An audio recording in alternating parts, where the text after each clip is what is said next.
महेंद्र को यकीन था कि हरिद्वार थाने में वह ज्यादा दिनों तक थानेदार के पद पर नहीं रहेगा। इसीलिए नोएडा के थाने में तबादला होते ही उसने अपना बोरिया बिस्तर बांधा और रेलवे स्टेशन चला आया।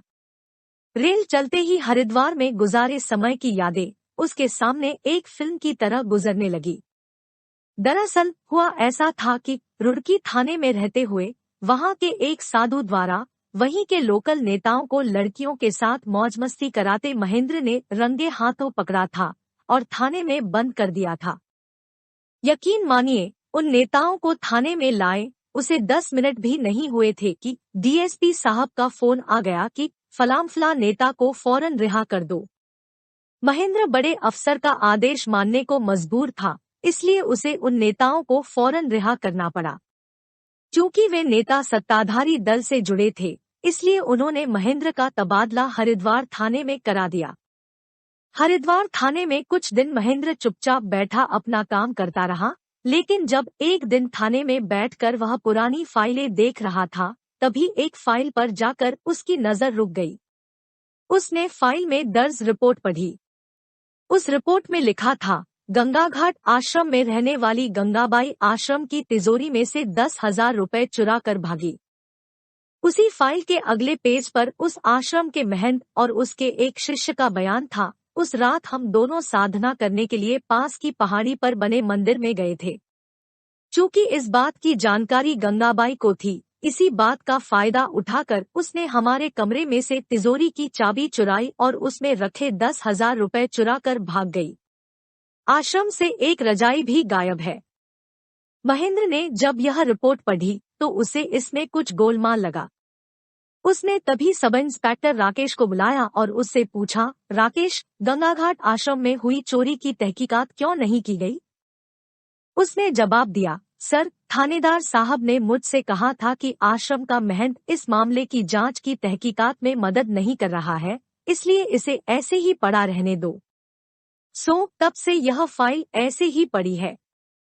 राकेश के जाने के बाद महेंद्र को लगा कि हो न हो इस मामले में कुछ राज जरूर है जो महंत छिपा रहा है। उसने तय किया कि इस मामले की तहकीकात वह खुद ही करेगा। इसके बाद महेंद्र ने आश्रम पर पैनी नजर रखनी शुरू कर दी। एक दिन शाम को महेंद्र गंगाघाट आश्रम के सामने वाले होटल में बैठा था। उसकी नजर आश्रम के गेट पर थी। उसने देखा कि कुछ औरतें आश्रम के अंदर गई है और तकरीबन 1 घंटे बाद निकली। यह देखकर महेंद्र सोच में पड़ गया कि ये औरतें इतनी देर तक आश्रम में क्या कर रही थी। जैसे ही वे औरतें आश्रम से बाहर निकलकर होटल के पास आईं, तभी महेंद्र ने उनमें से एक औरत से पूछा, बहन जी, क्या आश्रम में बहुत से मंदिर हैं जो दर्शन करने के लिए बहुत देर लगती है? वह औरत हंसी और बोली, भैया, आश्रम में तो एक भी मंदिर नहीं है। हम तो महंत जी के पास गई थी। वे लाइलाज बीमारियों का इलाज भी मुफ्त में करते हैं। महेंद्र ने आगे पूछा, बहन जी, आप इन महंत जी के आश्रम में कब से आ रही हैं?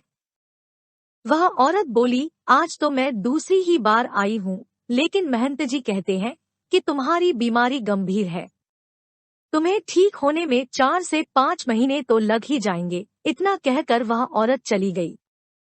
एक दिन शाम को महेंद्र ने एक पुलिस वाले को उस आश्रम के बाहर बैठा दिया और उससे कहा, कोई औरत अंदर से बाहर आए तो उसे लेकर तुम मेरे पास आना।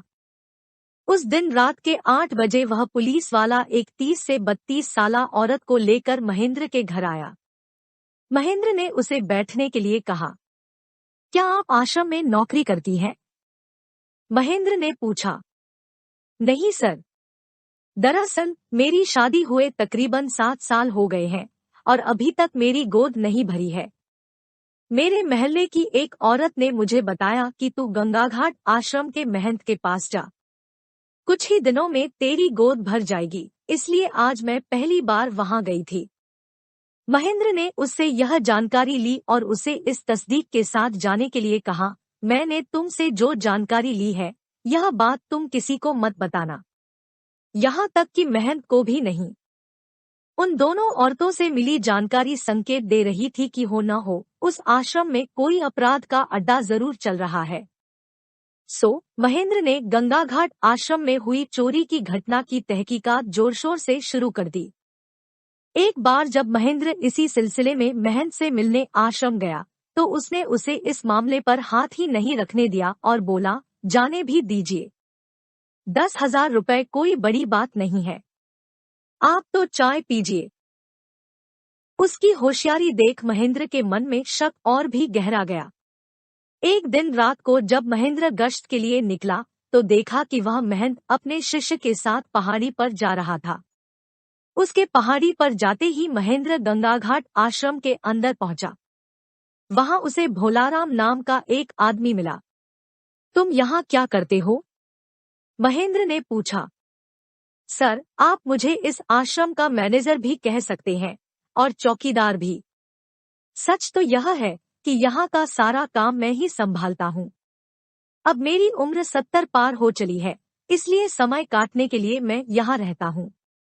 मैं ईमानदार आदमी हूँ, इसलिए महंत ने मुझे अपने पास रखा है, उस आदमी ने बताया। तुम ईमानदार हो और सच्चे भी लगते हो। अच्छा, यह बताओ कि तुम्हारे आश्रम में रहने वाली गंगाबाई कैसी औरती थी? क्या वाकई वह चोरी कर सकती है? महेंद्र ने पूछा। वह आदमी बोला, सर, मैं आपसे झूठ नहीं बोलूंगा। दरअसल गंगाबाई इस आश्रम में झाड़ू पोछे का काम करती थी। वह सुंदर तो थी ही, लेकिन जवान होने से कामकाज में बहुत तेज भी थी। जब मैं नया इस आश्रम में आया, तब गंगाबाई ने ही मुझे बताया था कि महंत जी का नित्यक्रम एकदम पक्का है। वे सुबह मुझसे 1 गिलास दूध मंगवाते हैं, फिर उसमें अपने पास रखे काजू बादाम और अन्य मेवे मिलाते हैं और उसी का सेवन करते हैं। फिर दोपहर में केवल 2 रोटी खाते हैं। इसी तरह शाम को भी उनका यही नित्यक्रम रहता है। उस दिन उसकी यह बात सुनकर मुझे हंसी आ गई थी।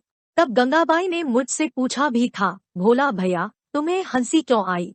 सर, मुझे हंसी इसलिए आई थी कि उसकी बात सुनकर मैं सोच में पड़ गया था कि एक दिन में 2 से 2 गिलास मेवे वाला दूध पीकर यह महंत उसे हजम कैसे करता होगा, क्योंकि वह अपने कमरे से कभी कभार ही बाहर जाता है।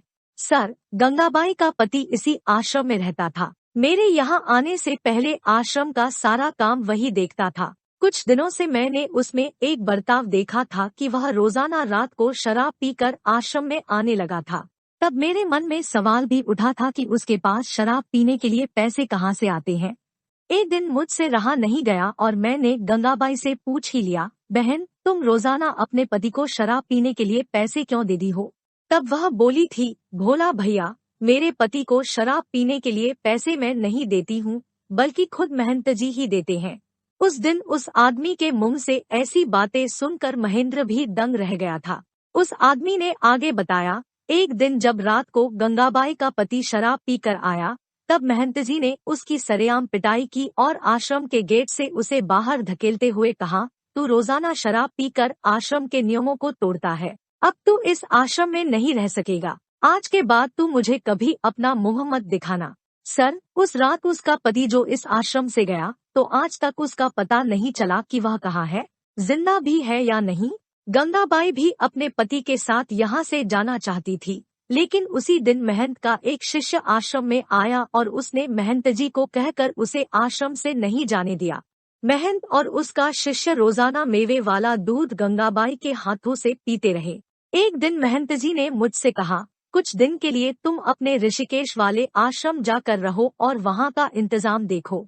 सर, समय कब रुका है जो रुकता। मैं 1 महीने बाद दोबारा इस आश्रम में आ गया। एक दिन सुबह सुबह गंगाबाई दौड़ी दौड़ी अपने कमरे से बाहर निकली और बाथरूम में जाकर उल्टियां करने लगी। जब उसकी इस हरकत पर महंत जी और उनके शिष्य की भी नजर पड़ी, तब शिष्य बोला, गुरुजी, कुछ गड़बड़ लगती है। गंगा सुबह से कई बार उल्टियां कर चुकी है। मुझे लगता है कि वह पेट से हो गई है। शिष्य के मुंह से ऐसी बात सुनते ही महंत के माथे पर पसीना आ गया। वे बोले, जैसे जैसे इसका पेट बढ़ता जाएगा, अपने पाप का घड़ा लोगों के सामने आने लगेगा।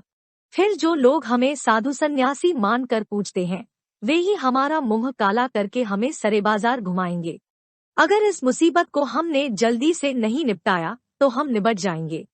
सर, उस रात का सच आपको बता रहा हूँ। वह अमावस की काली रात थी। जब रात को गंगाबाई उन्हें दूध देने उनके कमरे में गई, तभी उन्होंने उसके मुंह में कपड़ा ठूंसा, फिर गला दबाकर उसकी हत्या कर दी और आधी रात के बाद रात के अंधेरे में महंत के शिष्य ने उसकी लाश एक रजाई में लपेटी और उसे गंगा में बहा आया। उसके बाद उन दोनों ने तिजोरी से रुपए निकालकर उसे खुला छोड़ दिया, ताकि लगे कि यहाँ चोरी की वारदात हुई है। सर, उस रात हुई हत्या और चोरी के बहुत से सबूत मैंने अपने पास महफूज रखे हैं। मेरी भी यही इच्छा थी कि साधु के रूप में छिपे इन अपराधी भेड़ियों को मैं सलाखों के पीछे देखूं, लेकिन जब आपके पहले के थानेदार ने इस केस में दिलचस्पी नहीं दिखाई, इसलिए मैं उनके सामने इन सबूतों को नहीं लाया। अब मैं इस मामले से जुड़े सारे सबूत आपको सौंप दूंगा। अच्छा भोला भैया, यह बताओ कि यहाँ शाम ढले रोजाना कुछ औरतें अपनी लाइलाज बीमारी के इलाज के लिए आती है, जो कुछ गोद भर जाने की चाह में। इसका क्या राज है? महेंद्र ने धीरे से पूछा। भोला बोला, सर, यह महंत और उसका शिष्य भोली भाली औरतों को उनकी लाइलाज बीमारी को मुफ्त में ठीक करने के बहाने यहाँ बुलाते हैं।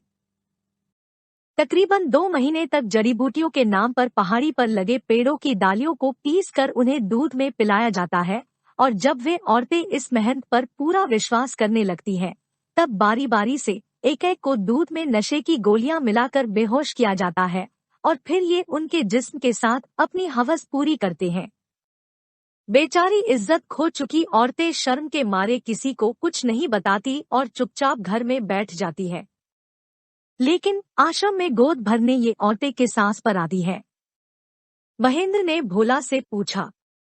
सर, यह महंत ऐसी हवा अपने बारे में फैलाता है कि गंगा घाट के आश्रम के महंत को सिद्धि प्राप्त हुई है, और उनके आशीर्वाद से बांझ औरतों को भी बच्चे हो जाते हैं।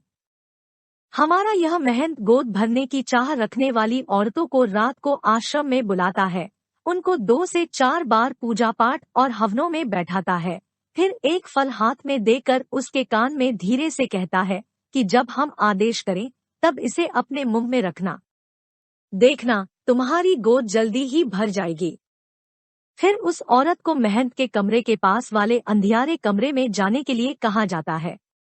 वहां पहुंचते ही महंत का शिष्य उस औरत के कान में धीरे से कहता है, आज तुम्हारी गोद भरने का शुभ दिन है।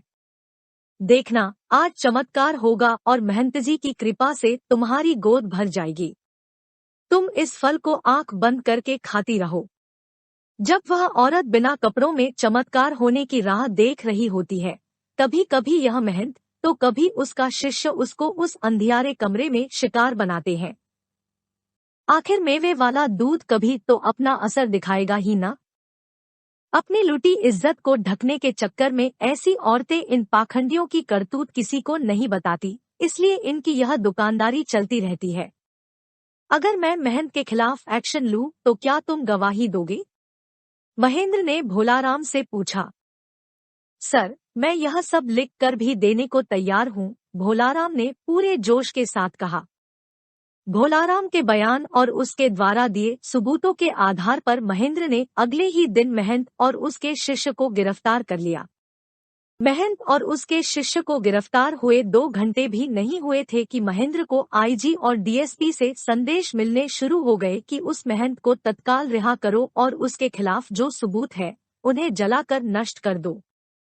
जब महेंद्र ने आईजी साहब से कहा, सर, उस महंत के खिलाफ मेरे पास पुख्ता सबूत है, तब आईजी बोले, मिस्टर, थोड़ी मेरी बात समझने की भी कोशिश करो। उस महंत का प्रभाव इतना ज्यादा है कि हम पर भी ऊपर से लगातार दबाव आ रहा है।